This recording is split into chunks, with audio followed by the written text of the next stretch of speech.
आवाज तो ठीक है। चलिए अब ठीक है यार, गजब बात करते हैं। चलिए देखिए, आइसो इलेक्ट्रॉनिक का मतलब क्या होता है? आइसो इलेक्ट्रॉनिक का मतलब क्या होता है? आइसो मतलब सेम, इलेक्ट्रॉनिक का मतलब इलेक्ट्रॉन,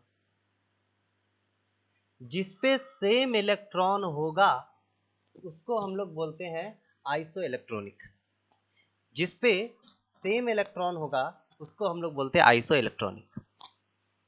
तो यहां पे जब हम इलेक्ट्रॉन की संख्या देखेंगे, क्लोरीन पे एक माइनस है, तो जो ओरिजिनल इलेक्ट्रॉन है वो कम हो गया। क्लोरीन का एटॉमिक नंबर कितना होगा?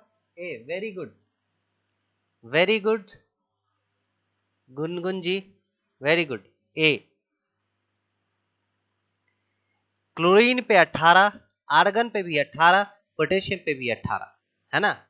बहुत अच्छा। ये इंपॉर्टेंट एग्जाम के लिए, ये इंपॉर्टेंट एग्जाम के लिए very good. Good morning Pranav. दर्शन तो आपका दुर्लभ हो जाता है जी।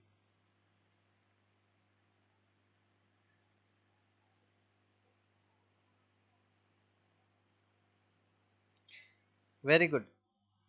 चलिए, ये टॉपिक रह गया था। मतलब इलेक्ट्रॉन का संख्या सेम होना चाहिए, है ना? क्योंकि नॉर्मल कंडीशन है, जैसे सोडियम है, अभी सोडियम पे इलेक्ट्रॉन का संख्या कितना है? 11। लेकिन अगर आपने Na+ लिखा तो सोडियम का संख्या कितना हो जाएगा? 10। सॉरी, इलेक्ट्रॉन का संख्या क्या हो जाएगा? 10। प्लस हो गया तो एक माइनस कर देते, माइनस हो जाता है तो प्लस कर देते हैं। ठीक है, वेरी गुड। चलिए अब हम लोग आते हैं अपना आज का क्वेश्चन इस पे।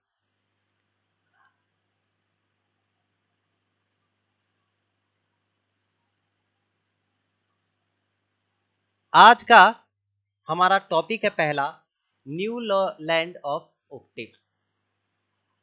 मतलब ऑक्टेव कहने का मतलब क्या? कि 8 का हम लोग ये बनाते हैं। मतलब क्या है, ये क्या कहना चाहते हैं? मतलब इन्होंने इंक्रीजिंग ऑर्डर में एटॉमिक मास को अरेंज किया। मतलब जैसे हाइड्रोजन, हीलियम। हीलियम बेसिकली उस समय तक नहीं था, नोबल गैसेज नहीं था। Hydrogen, helium, lithium, beryllium, boron, carbon,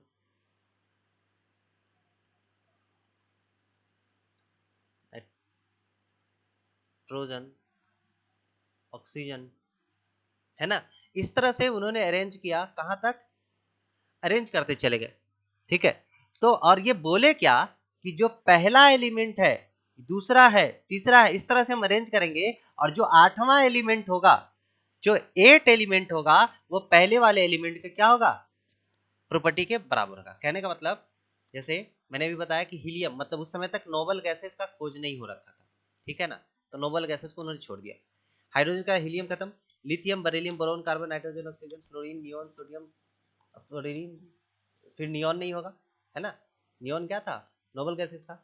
sodium, magnesium, aluminium, silicon, phosphorus, sulphur, chlorine, potassium, calcium, है ना? आगे भी बढ़ते चले गए, है ना? आगे भी बढ़ते चले गए। उस समय तक 56 एलिमेंट डिस्कवर हो रखा था, ठीक है ना? उन्होंने अरेंज कर दिया, ठीक है?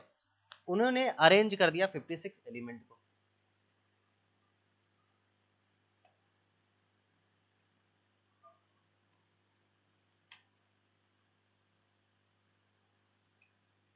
उन्होंने 56 एलिमेंट को अरेंज कर दिया। अब अरेंज करने के बाद तो पहला चीज उन्होंने क्या बोला कि जो 8 एलिमेंट होगा वो पहले के बराबर होगा, जो 9वां होगा वो दूसरे के बराबर होगा। मतलब इसी तरह चलता जाएगा, जो 10वां होगा फिर तीसरे के बराबर होगा, है ना? तो he arrange the atomic elements in increasing order of their atomic mass. मतलब बढ़ते हुए एटॉमिक मास यानी परमाणु द्रव्यमान के हिसाब से वो अरेंज किए, और ये ऑब्जर्व किए कि जो प्रॉपर्टी है हर एक 8वें एलिमेंट का, वो पहले एलिमेंट के बराबर है ना? जैसे मान लीजिए ये आपका पहला है, तो इसके लिए ये आपका पहला है तो आठवां इसके लिए क्या होगा, ये इसका पहला है तो इसके लिए आठवां क्या होगा, नीचे वाला। तो बोले कि हर एक आठवां एलिमेंट का पहले एलिमेंट से क्या होगा, बराबर होगा। मैंने पहले बता दिया कि इस समय तक इनर्ट गैसेस का खोज नहीं हो रखा था, है ना, इनर्ट गैसेस का खोज नहीं हो रखा था। और अब दिक्कत क्या होने लगी कि जो कैल्शियम तक ही इनका जो सिस्टम था वो काम कर रहा था। मतलब ये जो अरेंज किए, जो हमारा जो म्यूजिकल नोट होता है सारे गामा आधानी, इसके हिसाब से अरेंज किए थे, है ना। ये इंग्लिश में है डो री मी फा सो ला टी, ठीक। तो ये आठवें इस हिसाब से अरेंज किए कि आठवां एलिमेंट जो होगा इनके हिसाब से वो हर एक पहले एलिमेंट के प्रॉपर्टी के बराबर होगा। तो अब इनका लिमिटेशन क्या था, तो इनका लिमिटेशन क्या था कि इनका लिमिटेशन कैल्शियम तक ही मतलब ये वैलिड होता था। तो कैल्शियम मतलब कितना है, उसका एटॉमिक नंबर 20, कैल्शियम का एटॉमिक नंबर 20, उससे पहले हाइड्रोजन नहीं था, उसके बाद सॉरी हाइड्रोजन, हीलियम, है ना, हाइड्रोजन, तो हीलियम नहीं लिए थे, और कौन सा नहीं लिए थे, नियोन नहीं लिए थे, और आर्गन नहीं लिए थे। क्यों, क्योंकि तीनों नोबल गैसेस था, हीलियम नियोन आर्गन। हाइड्रोजन से स्टार्ट होकर कहां तक गया था, कैल्शियम तक, ये सही काम किया था। मतलब 20 में से 17 तक इनका बहुत सही ढंग से काम किया था, है ना, 20 में से 17 तक बहुत अच्छे ढंग से काम किया था। और उस समय तक दूसरा इनका डिमेरिट क्या था कि जो 56 एलिमेंट डिस्कवर उस समय तक हो रहा था, तो वो बोल क्या दिए कि इसके बाद अब कोई फर्दर डिस्कवर नहीं हो सकता है, इसके बाद कोई फर्दर डिस्कवर नहीं हो सकता है, क्योंकि उनके हिसाब से वो पूरा हो चुका है। लेकिन वो खुद ही इसके बाद नहीं देखे कि मेरा कैल्शियम तक ही मेरा सेटिस्फाई कर रहा, बाकी क्रोमियम से मेरा क्या हो जा रहा है, गलत हो जा रहा है। फिर उसके बाद गलती क्या किए, इन्होंने दो एलिमेंट को एक ही स्लॉट के अंदर डाल दिया, जैसे देख रहे कोबाल्ट निकेल,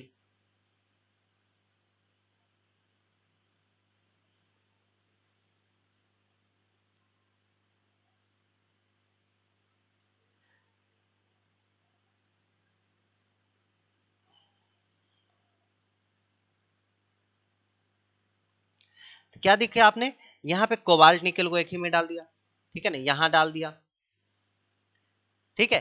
तो ये नहीं बताया कि अब इन्होंने क्यों एक स्लॉट में डाला है, ठीक।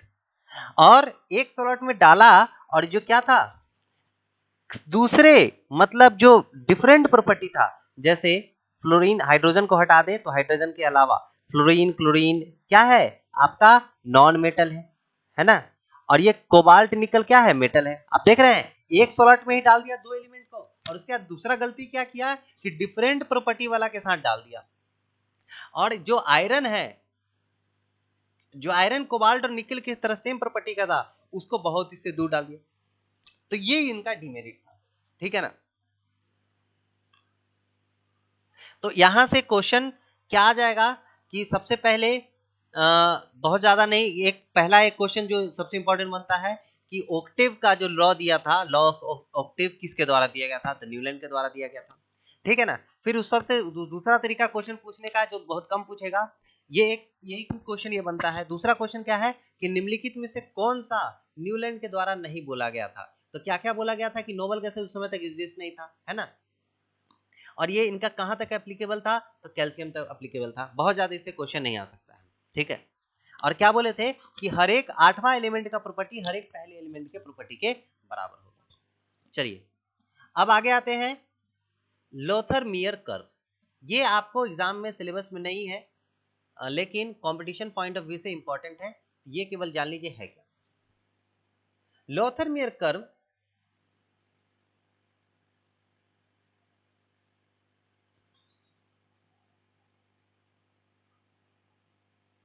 क्या है बेसिकली, कि मतलब इन्होंने एटॉमिक वॉल्यूम और मास के बीच रिलेशन स्टेब्लिश किया। तो आपको पता होता है डेंसिटी बराबर क्या होता है, मास बाई वॉल्यूम, है ना। तो मास बराबर क्या हो जाएगा, डेंसिटी इनटू वॉल्यूम। मतलब जब किसी का मास बढ़ाइएगा, जब किसी भी वस्तु का, किसी भी एलिमेंट का मास बढ़ाइएगा, तो स्वाभाविक है कि उसका वॉल्यूम क्या होता जाएगा, बढ़ता चला जाएगा। स्वाभाविक है उसका वॉल्यूम क्या होगा, बढ़ता चला जाएगा। तो इन्होंने भी वही किया, ये प्लॉट किए कर्व किसके किसके बीच में, एटॉमिक वेट और एटॉमिक वॉल्यूम के बीच में, है ना। यहां पे इन्होंने क्या रखा,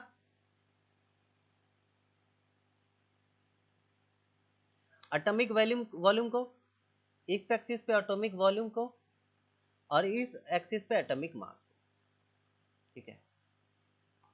तो क्या देखा इन्होंने, देखा क्या कि जो लिथियम से शुरुआत हुआ, है ना, कि मतलब ये बढ़ा फिर घटा, फिर बढ़ा फिर घटा, फिर बढ़ा फिर घटा, मतलब क्या बढ़ घट रहा है सर, नहीं समझ में आ रहा।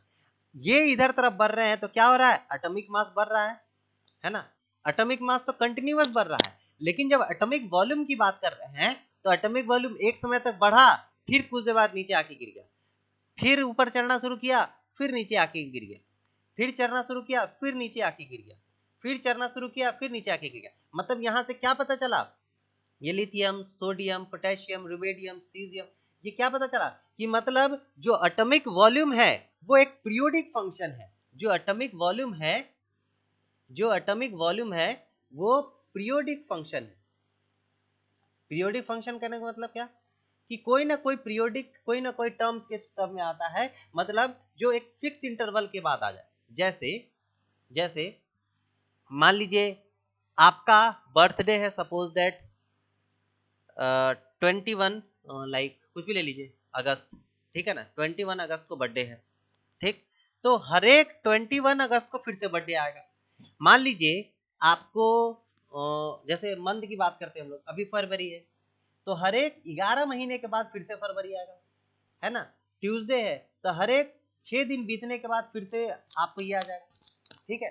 तो ये क्या है, पीरियोडिक फंक्शन है, एक खास इंटरवल पे। बहुत ज्यादा नहीं समझना है यहाँ पे, केवल क्या समझना है कि आपको ये लोथर-मेयर कर्व ने क्या बताया था रिलेशन, किसके किसके बीच में, तो एटॉमिक वेट और एटॉमिक वॉल्यूम के बीच में, मतलब एटॉमिक मास और एटॉमिक वॉल्यूम के बीच में, है ना। तो एटॉमिक मास कंटिन्यूअस क्या हो रहा है, इंक्रीज कर रहा है, लेकिन एटॉमिक वॉल्यूम क्या है, एक इंक्रीज करता है फिर उसका डिक्रीज करता है, इंक्रीज करता है फिर डिक्रीज करता है। लेकिन दूसरा चीज ध्यान दीजिएगा, जो डिक्रीज कर रहा है, यहाँ डिक्रीज किया, ये डिक्रीज किया, ठीक है, तो डिक्रीज जो कर रहा है हमेशा क्या हो रहा है, पीछे वाले से ऊपर ही है, डिक्रीज जो कर रहा है हमेशा पीछे वाले से ऊपर ही है। तो बस इतना ही ध्यान रखना है लोथर-मेयर कर्व के बारे में, कि क्या, कि वो पीरियोडिक फंक्शन है, किसका किसका किसका पीरियोडिक फंक्शन है, तो एटॉमिक वॉल्यूम का, है ना। और किसके किस में बीच प्लॉट किया था, तो एटॉमिक वेट एटॉमिक वॉल्यूम के बीच में, या एटॉमिक मास और एटॉमिक वॉल्यूम के बीच में। ये एग्जाम के अंदर क्वेश्चन आ सकता है कि लोथर-मेयर कर्व किसके किसके बीच रिलेशन एस्टेब्लिश किए थे, तो एटॉमिक वॉल्यूम और एटॉमिक मास के बीच, ठीक है। तीसरा मोस्ट इंपॉर्टेंट, जो आपको एक नया पीरियोडिक टेबल, जो मॉडर्न पीरियोडिक टेबल है हमारा, उसका जो आधार बना था वो है मेंडलीफ। मेंडलीफ ने बहुत अच्छा काम किया, मतलब बहुत अच्छा काम किया, किससे सीख करके, ये लोथर-मेयर कर्व से सीख करके बहुत सारा काम किया, है ना। लोथर-मेयर कर्व से क्या सीखा, कि इन्होंने किसके बेसिस पे, एटॉमिक मास के बेसिस पे अरेंज किया, है ना। और ये बोला क्या, कि जो एलिमेंट है वो एटॉमिक मास का, जो एटॉमिक मास है उसका पीरियोडिक फंक्शन, उसका प्रॉपर्टी, इन्होंने क्या बोला, मेंडलीफ पीरियोडिक टेबल क्या बोलता है, the properties of elements are periodic function of their atomic mass, है ना। मतलब कि कोई भी एलिमेंट का जो प्रॉपर्टी होगा, ठीक है, वो क्या पीरियोडिक फंक्शन है, मतलब हर एक खास इंटरवल के बाद आता है, वो किस पे डिपेंड करता है, तो एटॉमिक मास के ऊपर डिपेंड करता है। इनमें बहुत सारी अच्छाई थी। जो सबसे पहला अच्छाई क्या था, कि जहां जहां इनको नई चीज मिला था, जैसे देख रहे एल्यूमिनियम के नीचे खाली है, इसका नाम इन्होंने एका एल्यूमिनियम रख दिया, बोला कि इसके जगह पे कोई ना कोई आ सकता है फ्यूचर में, हम यहाँ पे खाली जगह छोड़ देते हैं, ठीक है। तो जहां जहां जैसे ये ब्रोन है, ठीक है, तो ये यहाँ पे जगह खाली छोड़ दिया, तो जहां जहां इनको लगा इन्होंने खाली जगह छोड़ दिया, पहला काम तो ये किया। फिर उसके बाद क्या किया, कि ये बहुत सारे जो एलिमेंट थे उनके एटॉमिक मास को सही किया, ठीक है ना, उनके एटॉमिक मास को सही किया, ठीक। पहला काम कि एटॉमिक मास इनका, अगर हम इसकी बात कर रहे हैं मेरिट्स की, तो पहला क्या किया, बहुत सारे एलिमेंट का एटॉमिक मास को करेक्ट किया।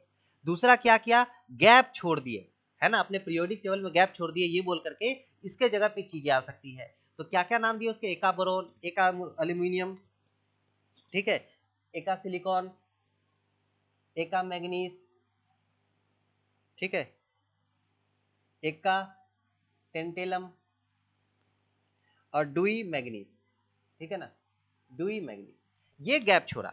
और जो सबसे इंपॉर्टेंट जो बार बार आप लोग के एग्जाम में आता है, ये आता है क्योंकि इसके जगह पे बाद में चल के जो गैप छोड़ा गया था, सेम तरह का एलिमेंट, सेम प्रॉपर्टी का एलिमेंट खोजा गया, ठीक है। और फिर तीसरा इन्होंने क्या किया कि नोबल गैसेज का खोज नहीं हो रखा था, तो उनके लिए एक अलग सा ग्रुप बना दिया, जिसका ग्रुप का नाम क्या रखा गया, जीरोथ ग्रुप, ठीक है। और ये बोल दिए कि एक आएगा इस तरह का एलिमेंट जो किसी के साथ रिएक्ट नहीं करेगा, जो सेपरेट ग्रुप में होगा। और बाद में बिल्कुल आया भी, नोबल गैसेज जो आपका अभी आया है ना, उसको अलग अलग ग्रुप में ही पढ़ते हैं, जो हम लोग पहले क्लास में पढ़े थे पीछे में, हीना, नेहा और करीना जीती रहो वाला, है ना, हीलियम, नियोन, आर्गन, क्रिप्टन, जेनन, ठीक है। तो अब हम देखते हैं कि कौन सा एलिमेंट जो छोड़ा था इन्होंने, एका बोरॉन, एका एल्युमिनियम, एका सिलिकॉन, किसकी जगह पे कौन सा आया, ठीक है। कोई बता सकता है एका बोरॉन के जगह पे क्या आया, एका सिलिकॉन के जगह पे क्या आया, कोई बता सकता है?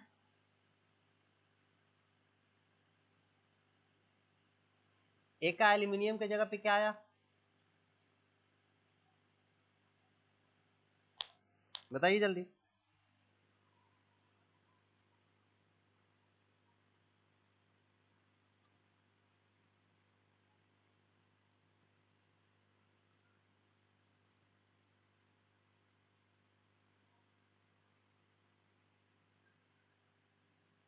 बताइए।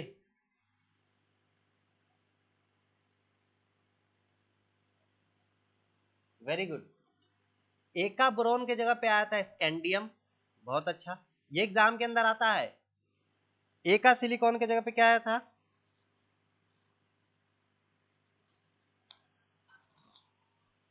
एका सिलिकॉन के जगह पे क्या आया था,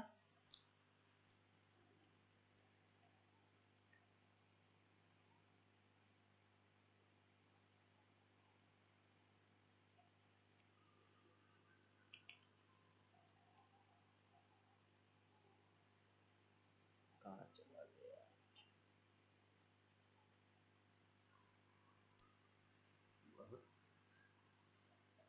एका सिलिकॉन के जगह पे जर्मेनियम, एका सिलिकॉन के जगह पे जर्मेनियम, ठीक है, एका सिलिकॉन के जगह पे germanium, very good, very good. और एल्यूमिनियम के जगह पे गैलियम, बहुत अच्छा, गैलियम, बहुत अच्छा, वेरी गुड। मतलब ये तीन आपको याद रखना, बोरॉन के जगह पे स्कैंडियम, सिलिकॉन के जगह पे जर्मेनियम, एल्यूमिनियम इसकी जगह पे। और बाद में देखा गया इस सबका प्रॉपर्टी ओरिजिनल पहले वाले की तरह मिलता था, ठीक है ना, याद रख लीजिएगा, boron, scandium, silicon, germanium, aluminium और गैलियम, ठीक है, इसका प्रॉपर्टी पहले की तरह मिलता था। अब इनका डिमेरिट्स हम लोग देखते हैं, डिमेरिट्स देखते हैं। पहला डिमेरिट क्या था, position of isotope. Position of isotope से मतलब क्या है कि ये क्लियर नहीं किए थे, ये बोले एटॉमिक मास के हिसाब से अरेंज होगा। तो जैसे हाइड्रोजन है, हाइड्रोजन का आपको 3 आइसोटोप होता है ना, 1 2 3, ठीक है। उसी तरह क्लोरीन का 2 होता है, कार्बन का होता है। तो ये सब जो बताए कि इनके हिसाब से सबको अलग अलग अरेंज होना चाहिए था, तो ये केवल क्या किए, एक का अरेंज कर दिए, उसके बाद दूसरे का नहीं बताए, है ना। तो ये पोजीशन ऑफ आइसोटोप को क्लियर नहीं किया, पहला इनका डिमेरिट था, ठीक। दूसरा डिमेरिट क्या था कि हैवियर एलिमेंट को, जो भारी एलिमेंट था उसको पहले प्लेस कर दिया, और इसका रीजन नहीं बताया। प्रॉपर्टी सेम मिल रहा था तो पहले प्लेस कर दिए, क्योंकि इनके हिसाब से इन्होंने बोला कि एटॉमिक मास के हिसाब से अरेंज करिए, तो एटॉमिक मास के हिसाब से अरेंज करते, अपने बात पे तो रहते, ये अपने बात पे नहीं रहे, कुछ एलिमेंट जो कि हल्का था उससे पहले अरेंज कर दिए, किसके, भारी से। जैसे कोबाल्ट का आप देखिएगा, देखिए ये कोबाल्ट, कोबाल्ट का 58.9 है और निकेल का 58.7 है। तो इनके लॉ के हिसाब से निकल पहले आना चाहिए, कोबाल्ट बाद में आना चाहिए, लेकिन चूंकि प्रॉपर्टी मैच कराने के कारण ये क्या कर दिए, इधर उधर कर दिए। फिर बाद में देखिएगा कि आर्गन का तो खोज नहीं हो रखा था उस समय तक, आर्गन की जब खोज हुई तो आर्गन पहले आ गया और पोटेशियम बाद में आ गया, है ना, आर्गन पहले आ गया, पोटेशियम बाद में आ गया। तो ये इनका डिमेरिट था कि मतलब जो हैवियर एलिमेंट था वो पहले आ गया और लाइटर एलिमेंट बाद में आ गया।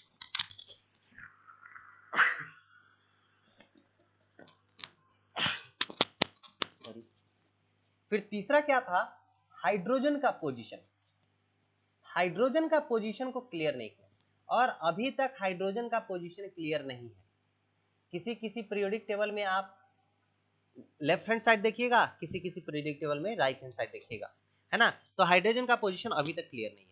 ये मेंडलेव का डिमेरिट था जो कि आगे चल के सुधारा गया और आगे चल के हेनरी मोसले आते हैं जो कि मॉडर्न पीरियोडिक टेबल के जनक कहे जाते हैं। यहाँ से क्वेश्चन आता है डायरेक्ट कि who is known as the father of modern periodic table. ठीक है, क्लियर है। कल से हम लोग मॉडर्न पीरियोडिक टेबल पढ़ेंगे क्योंकि ये कंपटीशन पॉइंट ऑफ व्यू से ये क्लास हो रहा है, इसलिए उतना ही पढ़ना जरूरी है जो एग्जाम के लिए जरूरी है। ठीक है, थैंक यू आशीर्वाद देने के लिए। कल हम लोग देखेंगे मॉडर्न पीरियोडिक टेबल, बहुत छोटा टॉपिक है और अच्छे से पढ़िएगा। फिर से क्विज सेशन होगा, क्विज सेशन के अंदर और मजा आएगा, बेहतरीन बेहतरीन क्वेश्चन देखेंगे, है ना। और ये बहुत इंपॉर्टेंट टॉपिक है आपके एग्जाम पॉइंट ऑफ व्यू के लिए, कोई भी कंपटीशन का एग्जाम हो यहाँ से क्वेश्चन आता है। चलिए, थैंक यू वेरी मच, अपना ख्याल रखिएगा, सुरक्षित रहिएगा। जय हिंद, जय भारत, जय बिहार।